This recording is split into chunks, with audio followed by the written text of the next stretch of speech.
ਅੱਛਾ ਜੀ, ਇੱਕ ਸਵਾਲ ਹੈ ਤੁਹਾਡੇ ਤਿੰਨਾਂ ਜਣਿਆਂ ਅੱਗੇ ਕਾਮਨ ਸੈਂਸ ਦਾ, ਤੇ ਦੇਖਦੇ ਆ ਜਿਹੜਾ ਨਾ ਕਿਹੜਾ ਰਾਈਟ ਆਨਸਰ ਦਿੰਦਾ ਹੈ। ਸਵਾਲ ਹੈ ਉਹ ਕਿਹੜੀ ਚੀਜ਼ ਹੈ ਜਿਹੜੀ ਅਗਰ ਤੁਸੀਂ ਬੰਨ ਵੀ ਸਕਦੇ ਹੋ ਚਲਦੀ ਰਹਿੰਦੀ ਹੈ?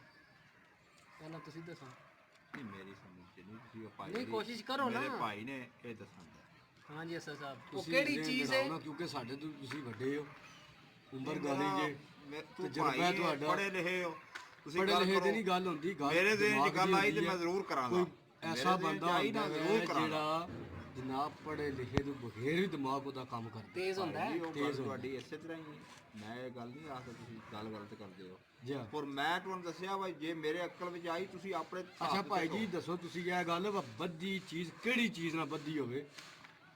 ਕਿਹੜੀ ਬੰਦਨ ਦਾ ਚੀਜ਼ ਵੀ ਨਾਲ 100 ਦੱਸ, ਤਰੀਕਾ ਹੁੰਦਾ। ਕਿਹੜੀ ਚੀਜ਼ ਨਾਲ ਦੱਸਣ ਫਿਰ ਤੇ ਉਹਨੇ ਜਵਾਬ ਆ ਗਿਆ ਨਾ। ਜਾ ਤੁਸੀਂ ਆਪਣਾ ਦਿਮਾਗ ਦੜਾ ਕੇ ਉਹ ਕੋਸ਼ਿਸ਼ ਕਰਨੀ ਉਹਨੂੰ ਜਿਹੜਾ ਨਾ ਆਨਸਰ ਦੇਣ ਦੀ, ਜਵਾਬ ਦੇਣ ਦੀ। ਉਹ ਕਿਹੜੀ ਚੀਜ਼ ਐਸੀ ਹੈ ਜਿਹੜੀ ਬੰਨਿਆ ਵੀ, ਅਗਰ ਤੁਸੀਂ ਬੰਨ ਵੀ ਸਕਦੇ ਹੋ ਉਹਨੂੰ, ਚਲਦੀ ਰਹਿੰਦੀ ਹੈ? ਜਲਦੀ ਰਹਿ। ਨਹੀਂ ਬਣਨ ਦਾ ਮਕਸਦ ਐ ਵਾ ਗੱਡੀ ਹਰ ਚੀਜ਼ ਵੱਜੀ ਹੈ ਵਾ ਚਲਦੀ ਰਹਿੰਦੀ ਹੈ।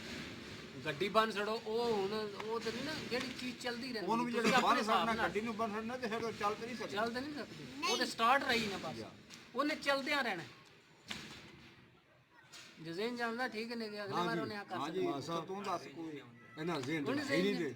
ਤੁਸੀਂ ਉਹਨੇ ਲੀਡਸ ਕਾਲਜ ਜਾਂਦੇ, ਤੁਹਾਡਾ ਫਰੈਸ਼ ਮਾਈਂਡ ਹੋਣਾ ਚਾਹੀਦਾ। ਜੀ ਮੈਂ ਨਾ ਸਾਡੇ ਨੂੰ ਸਭ ਤੋਂ ਜ਼ਿਆਦਾ ਤੁਸੀਂ ਸਮਝਦਾਰ ਬੰਦੇ ਜੀ ਹੋ। ਮੱਝਾਂ ਚੱਲਦੀਆਂ ਹੀ ਰਹਿੰਦੀਆਂ ਨੇ, ਜੀ ਮੱਝਾਂ ਤੇ ਚੱਲਦੀਆਂ ਹੀ ਰਹਿੰਦੀਆਂ ਨੇ, ਪਛਾਉਂਦੀਆਂ ਰਹਿੰਦੀਆਂ। ਉਹ ਬੰਨ ਛੜੀ ਬੰਨੀ ਚੀਜ਼ ਦਾ ਵੀ ਕੋਈ ਫਨ ਹੁੰਦਾ ਨਾ, ਬੱਜੀ ਰਵੇ ਤੇ ਚਲੋ ਜੀ ਹੁਣ ਤੁਹਾਨੂੰ ਨਹੀਂ ਅੱਛਾ ਜੀ, ਪਤਾ ਜਿਹੜਾ ਇਸ ਗੱਲ ਦਾ। ਇਹਦਾ ਜਵਾਬ ਹੈ ਨਾ, ਉਹ ਹੈ ਜਿਹੜੀ ਘੜੀ ਤੁਸੀਂ ਹੱਥ ਤੇ ਬੰਨ ਛੱਡਦੇ ਹੋ, ਚਲਦੀ ਰਹਿੰਦੀ ਹੈ।